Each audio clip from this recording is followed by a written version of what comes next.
What's up, everybody? Once again, my name is Matt, and welcome back to Let's Play Star Fox Zero. In the last episode, we went through Area 3, showing off both the normal and alternate mission. In this episode, well, we're moving right along to Zonus, so let's get into it, shall we? Don't want to waste too much time here. It looks like you've wound up at a former Cornerian base on planet Zonus. Andross's forces must have occupied it behind our backs. Find a way past the shield and infiltrate the base. No problem, sir. Good luck.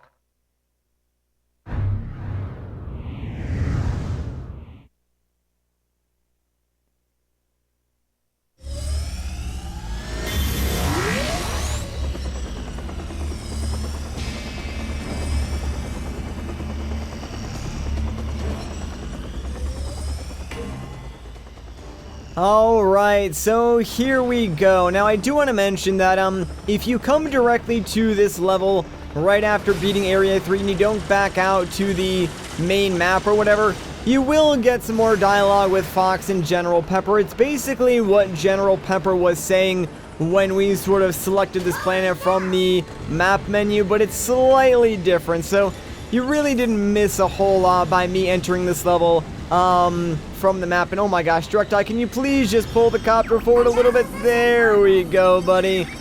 So yes, this entire mission is going to be done inside the gyro wing, and we will be making use of, like, Direct Eye quite a bit because this is planet Zonus, and it is the stealth mission, of course. Like in Star Fox 64, if you wanted to get, like, the best ending for Zonus, you had to be completely stealthy, take out, like, all the searchlights, not get noticed, and stuff like that. So this mission is very similar. Basically, you do not want to get noticed by these searchlights. Like, if other enemies see you, not really that big of a deal. Just do not get spotted by these searchlights.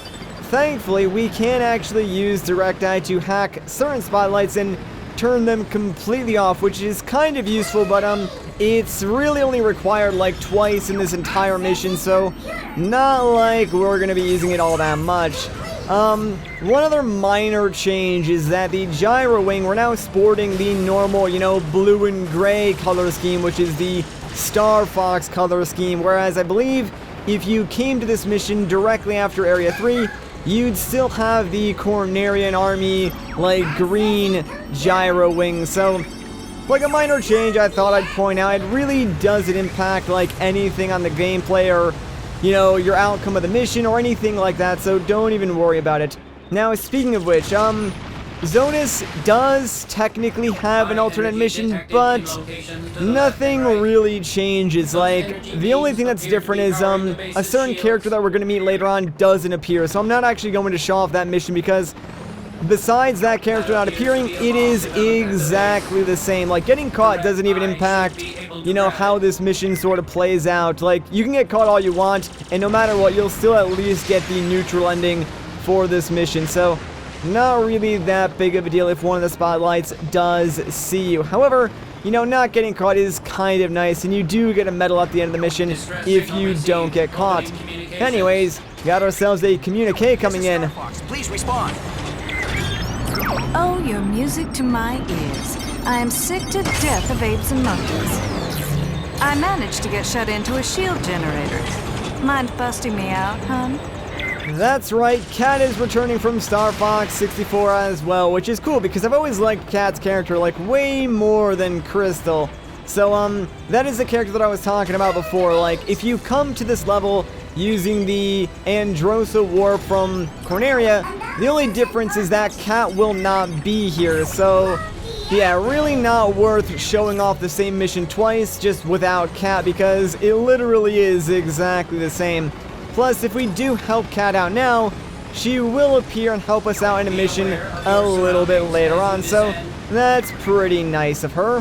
You actually came through for me, and they say chivalry is dead. Why don't you try hacking the control panels nearby? Doing that should deactivate the shield generator. I gotta say, I really do love Cat's theme. It's got that, like, super upbeat sort of jazzy theme to it, and I really like it. Also, her ship is really stinking cool. Like, don't get me wrong, I love the design of the R-Wing, but I feel like some of the other ships are like way cooler looking. I don't know, I do like Kat's ship though. Alright, so yeah, like she said, there are 2 panels in here that we need to hack into. That way we can finish turning off this first shield generator. So this one's actually kind of cool because there's no platform to have like direct eye stand on. So what you want to do, lower them down completely and then sort of fly them up right next to the panel, and it'll latch on and be able to hack that no problem. And there we go, we turned off the first shield generator. Good going, little man. Let's do my place next time. See ya, Foxy boy.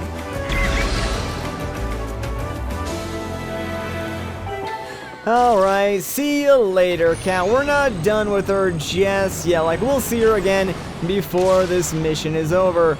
But, yeah, that's one of the 2 shield generators, so we need to go and turn off the second one now, which is on the opposite side of, this giant facility. It kind of makes you wonder, like, what they were doing here, too, because Zonus on the N64 version was a polluted planet, and it looks very similar to Zonus here in Star Fox Zero.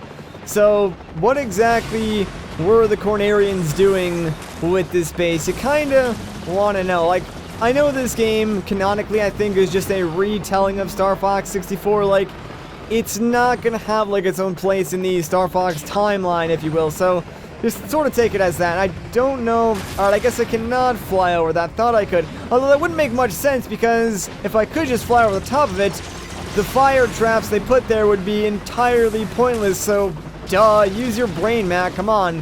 That doesn't even make sense. Alright, let's try and sneak our way through here and avoid getting spotted by those lights. And oh my gosh, I need to stop running into walls. Like, holy crap. I know it really doesn't, like, impact the outcome of this mission if we do get caught, but I would like to, remain as stealthy as I possibly can. I think there might be, a collectible, like, behind one of these giant pillars, and I need to wait for that light anyway, so might as well look around for it. Apparently not, huh? I thought there was something back here. Alright, whatever. So, yeah, this spotlight right here is kind of annoying. We really can't do anything until it completes its cycle, because it's already at the top right now, and it slowly is moving down. You might not be able to tell, but it's slowly moving down exactly where we need to be to sort of hack into one of the terminals. So, yeah, because I was a little slow getting over here, the cycle got all messed up, and now I gotta wait for that thing to come all the way down, then go all the way back up. That way I can sneak in there, hack the panel with direct eye, and get into this second shield generator. So I guess we'll just hang back here for a bit, and thank goodness we're not on a timer. Oh, that actually is one change that might be in this mission if you come from Corneria. I only did that mission once, like the alternate version of this mission when you come from Corneria.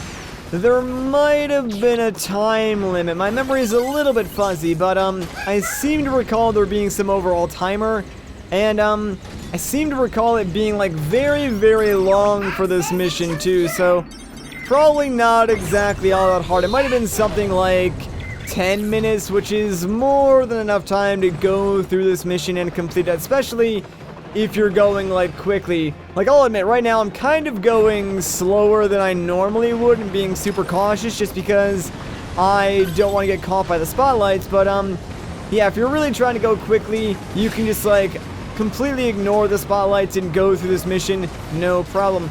The only thing that happens if these spotlights see you is they spawn like 4 or 5 enemies that swarm around you for a couple of seconds, and really, that's about it. It's not even that big of a deal. You can get rid of them by shooting them, or if you wait long enough, I believe they go away on their own. So, yeah, not exactly the most threatening of outcomes if the spotlights see you.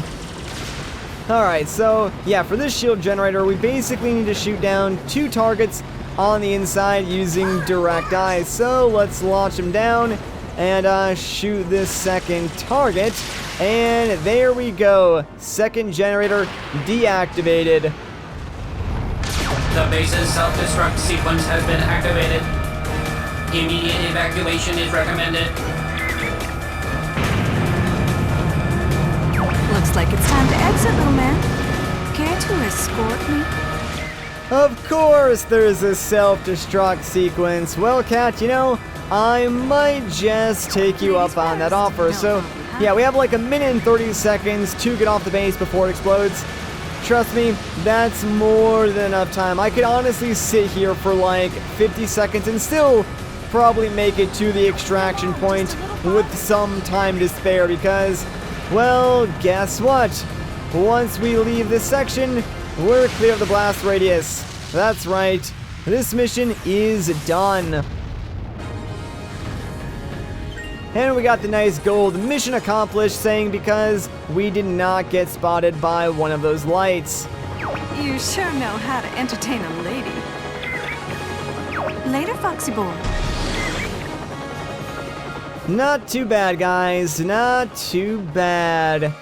Alright, we got 30 hits, which, I guess is okay. It's not terrible, but, I'll take it.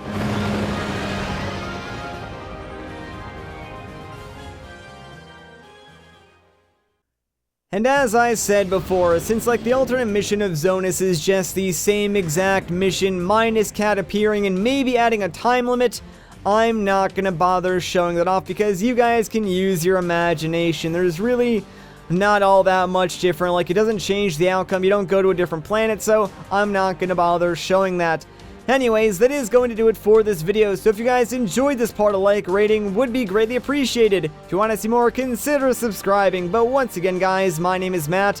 Thank you so much for watching, and I'll catch you in the next one.